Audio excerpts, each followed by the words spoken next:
Yeah, today we are going to be going over breakups. One of the hardest things about being in relationships is that they sometimes end. I mean, that's not true. They all end. They all end. It could end in, I don't know, death, right? If one of you dies, then that would also be the end of a relationship. But breakups. Some might consider it a premature ending to a relationship. Some might not. The fact is that breakups suck. And if you're going to figure out why something happened, you need to figure out what actually went wrong. And this is one of the biggest mistakes that a lot of guys make. Whenever they start thinking about breakups, they're like, oh, what was the thing that made the breakup happen? But it usually isn't a thing. It's usually a string of things, right? Perhaps some conversations that happened that then led to this kind of anger and ire.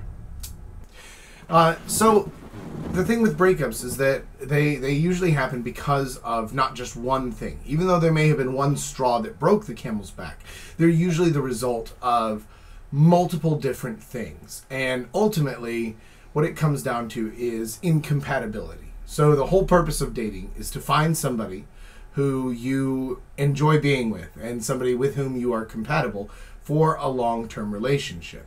Otherwise, it's just banging, isn't it? And so, for whatever reason, one of the two of you decided that you just weren't compatible, that things weren't going the way that you had hoped that they would go, and things have ended up poorly.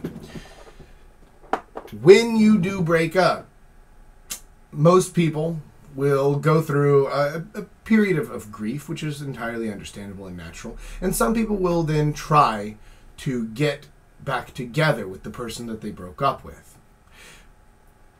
Generally, an inadvisable strategy, because there's a reason that you guys broke up.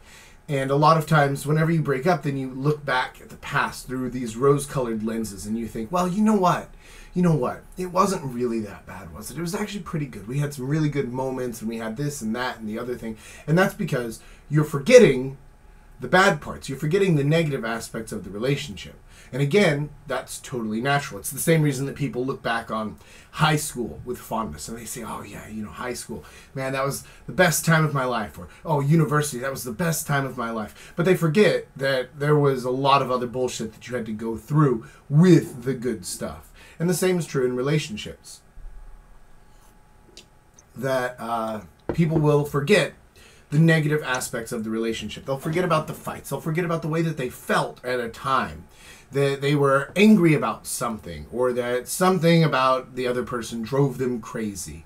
And they forget that stuff, or they minimize it and they say, oh yeah, maybe I was just overreacting. It wasn't really that serious. It wasn't that bad. And so they'll try to get back together with their ex. Like I said, this is a generally inadvisable strategy. I should know because I've done it and I've been there. And I've been on those scammy websites that are like, how to get your ex back in just 3 easy steps or something like that. And it's, can you? Yes. Should you? Probably not. But to save you guys the time, effort, and money of going to those scammy sites, I'm going to tell you now what you would do if you were foolish enough to try and get back together with your ex. The first thing you're going to need to do is you're going to need to give it a little bit of space. Not too much, because if you come back after like 6 months, then, there's a good chance she's moved on, she's found someone else. But you give it a little bit of space, a week or two, so that she can stop thinking about the bad things that happened, and she can start remembering the good things, okay? And so that's what you're going to do. You're going to give it a little bit of space, a little bit of breathing room, and then you're going to hit them up through text, through Facebook message, through Instagram, whatever it is that you're going to use to contact them. You're going to hit them up, and you're going to say something simple, but kind of to the point. And you're going to say something like, I walked by the coffee shop the other day that we used to go to, and it made me think of you. I'd like to get together and grab a coffee. Let's get together. Let's meet up and let's have a chat. It would be good to see you. That's it. You don't come back on your knees. You don't come back begging and reeking of desperation and saying, "Oh, please take me back. Take me back. I'll never find anyone like you." Because that gives up the whole game, right? That makes you so weak in her eyes. And who would want somebody that's so worthless that they come back, crawling back like a worm, right? You don't want that. You don't want that. Mistakes were made. Mistakes were made, probably on both sides. In almost any situation, mistakes were made on both sides, right? Even if it's something that seems incredibly one-sided, like, oh, you got caught cheating on your girl. Okay, she got pissed off and she broke up with you. Fine. All right, that's your fault. You fucked up. Don't do that. But there were things that she was doing or things that she wasn't doing that drove you to find other people instead to fill those needs. You had some kind of need or something that the other person was not fulfilling. And so it's definitely two-sided. So mistakes were made on all sides, okay? And then that's basically what you're going to be saying. You're not going to come back saying, "Oh, I'm so sorry. Oh, I was just the worst. Oh, I can change. Believe me, I can change, Sally." No. You're going to come back. You're going to be kind of calm, collected. Again, this is why you have to give it some space. You have to give it a little bit of breathing room so that you can start thinking rationally, because you're not, right? Like right after a breakup, you're not thinking rationally. And if you're watching this video right after a breakup, you're not thinking rationally. I guarantee you're not, because you can't. Because all that stuff is running through your head and it's clouding your basic judgment and your critical thinking skills. And so you give it a little bit of space so that you can start thinking a little bit more rationally. And you know, the interesting thing is that if you don't give it space, but if you just like keep on trying, then that stuff never actually goes away, right? All that clouded stuff and all that, because that's all that you're thinking about all day long. And you're actually going to dig yourself into a deeper hole with that, because all that you're thinking is how I fucked up, the mistakes that I made, the things that I did. And you're going to dig yourself deeper and deeper and deeper, thinking that you are worse than you actually are. Even if you did fuck up, even if you did mess up,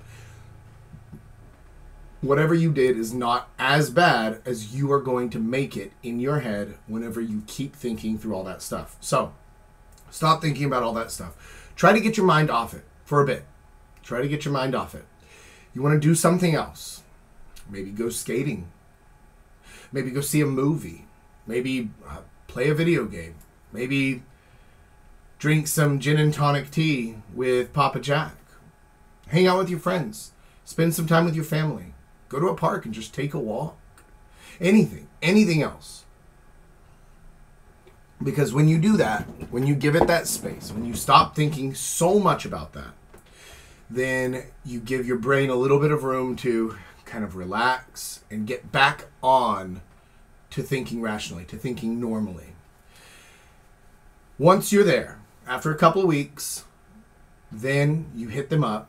Simple message. No long letters, right? Because if you come at it with a long letter, you're going to stink of desperation. Because the first thing she's going to see is she's going to be like, "Oh, this guy, he literally can't get anyone else."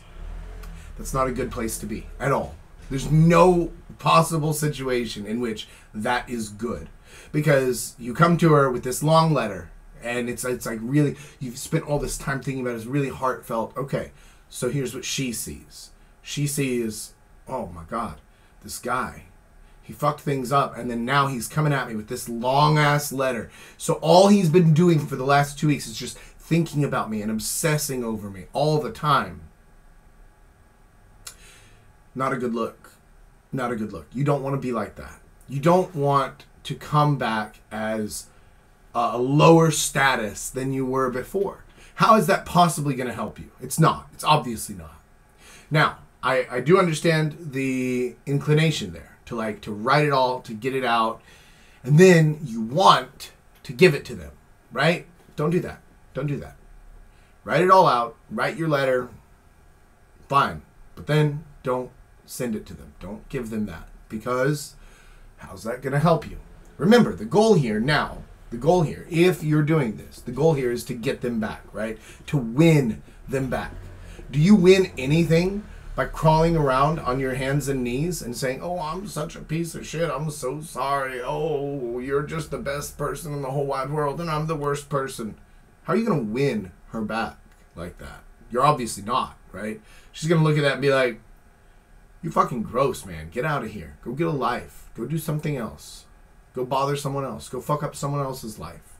You're not doing it to me anymore. Of course. Because you're coming back acting like an asshole, right?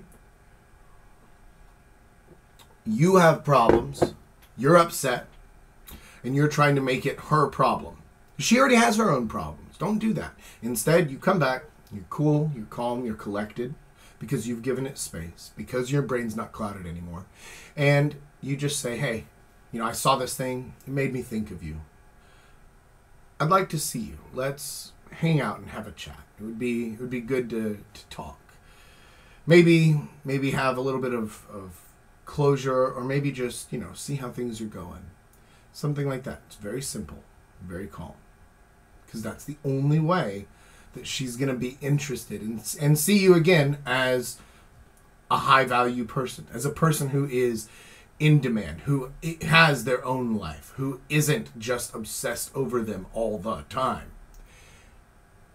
You can do this. And then you meet up with them. And again, you don't show up to the meetup on your hands and knees. You don't show up and say, oh, I have this 15-page letter that I've written for you. It's handwritten on flowery paper. Like, no, don't do that. Don't do that. You're calm. You're collected. You have your own stuff going on. Okay? You're not obsessed over her. Even if you are, you're not. That's how you need to feel. That's how you need to appear. It's how it needs to seem to her. You can't be coming in like a crazy person. So you show up to the meeting, you're calm, you're cool, you're collected, and then you just talk about the good things you had together, right? You talk about all the good times. And if she tries to bring up some negative stuff and be like, yeah, but you know why we broke up, right? Because you did. I know. I was there too. I would like to make that not happen again, right? Because that wasn't pleasant for either of us. No, neither of us liked that. So let's work together, and we're going to make sure that that doesn't happen again. Okay? You don't deny. You don't say, oh, no, I didn't. You don't turn it back on her. Yeah, but you did. No. You just let it ride. You just let it sit there. Say, I know. I was there. It sucked. It was not my proudest moment. But we're going to work together, and we're going to make sure that that doesn't happen again. Okay, cool. With that kind of mentality, with that calm, collected, thoughtful mentality, you're going to be able to, if you want to probably get her back. Now, I say probably. That's not even true, actually. I would say that at the end of any relationship, there's maybe 30-40% of those can be salvaged, can be turned back into like you can get back together. The fact is that there's nothing out there, and you could spend all your money online on these get your ex back now courses and stuff like that, and you can spend all your money on that, and there's nothing out there that's going to tell you like, oh, 100% of the time you're going to get your ex back and you're going to keep them, and they can promise you all that stuff, but maybe 30-40% of the time. And even then, this is why I don't actually recommend doing it, because even then, you're in a relationship that has already been traumatized. It's been permanently scarred by whatever happened, by whatever the breakup was. It's already been permanently scarred. And so even if you do get back together, there's always going to be that thing that in the back of your head, you're like, yeah, but she did this before. Or she's going to be thinking, yeah, but he did this before. And you're going to feel like you're always kind of on your back foot a little bit in the relationship. You're always going to feel like, well, we need to make up for the things that happened. And so we need to try harder. And it's not going to be natural. And it's not going to be normal. And instead, you're going to be kind of suck. You're just going to kind of suck. You can do it. I've done it. It wasn't my best idea, but I did it. And that's how you're going to go through it. Now, for those of you who understand what I'm saying, and you're like, yeah, okay, good, Jack, I had a breakup. I don't want to try to get her back, but I just need to know, like, how can I sort this out? How can I get through this? Okay, that's a good question, and that's something that I can help you with. So one of the biggest issues that you're going to have after the breakup is all that stuff is going to be running through your mind all the time, all the time, all the time. And I've talked about this idea before, about the idea of bookshelf or shelf space in your mind, right? You have shelf space in your mind, like a bookshelf. And if you just have one book on the shelf and it's just called My Breakup, okay, then that's all that you're going to look at. Whenever your brain starts to wander and it sees the shelf, what does it see? It just sees My Breakup, and that's all that there is. But you can't stop thinking about that. I understand. And there's nothing you can do about that. There's no way to stop thinking about something. It's just not how our brains are designed. But what you can do is you can add other stuff to your shelf. So you can focus in on, I don't know, tea. You could focus in on a hobby of yours. You could focus in on practicing guitar. You could focus in on collecting fucking stuffed animals. You could focus in on hanging out with your friends. You could focus in on anything else. Anything. Because when you do that, you're adding other stuff to the shelf up there. So that when you start looking through the shelf, when your brain starts thinking, right? When your mind starts to wander and you're starting to come up with ideas and just thinking through stuff, the breakup is still there. But now there's a bunch of other stuff as well. So that the breakup is not nearly as pronounced. And it's not the thing that your brain is going to go to every time. And it's not all that you're going to be thinking about. You're going to be thinking about other stuff too. So, by adding that stuff, by diversifying, which I've talked about before on the other live stream, 2-3 weeks ago, by diversifying what you have in your thoughts, you can not get rid of it, but you can kind of drown it out a little bit by putting a bunch of other stuff in your mental shelf. This is the best thing that you can do, getting your mind off of it by doing other things. Now, there is some truth, some validity to the fact that the best way to get over someone is to get under someone else. Basically, to just bang it out with someone so that you start to move on. I'm not sure that that's actually the best way to get over a breakup. It's certainly not the healthiest way. Will it work? Kind of. Depends on the situation, depends on the breakup, depends on the relationship that you'd had, depends on who it is. But what I would recommend is giving it some space, thinking about some other stuff for a while, and then, maybe after a month or two, then start trying to meet other people. Because, man, I remember when I had a really bad breakup, and I was going out trying to meet people. Because I was trying to do that. I was just trying to bang it out with someone so that I could try to get over it, right? And I was going out, and I was just a miserable piece of shit, right? Like, I was going up to people and being like, hey, my name's Jack, and I would like to tell you about how my girlfriend cheated on me, and I am feeling like absolute shit. And it was not the best pickup line, obviously, right? But the fact is that even if I didn't say it, I was still just coming across as not me, right? I was being miserable, I was feeling shitty, I was not having a good time because I was not in a good headspace. So that's why you need to give it a little bit of time, a little bit of breathing room, do some other stuff, and spend time with some people who care about you. Spend time with your friends, spend time with your family. Anything is better than just sitting at home beating yourself up over what you could have done differently, or what you should have done, or if I get her back, then next time I won't, da-da-da. And okay, all right. Well, that's not going to help you. You can do it. You can do it.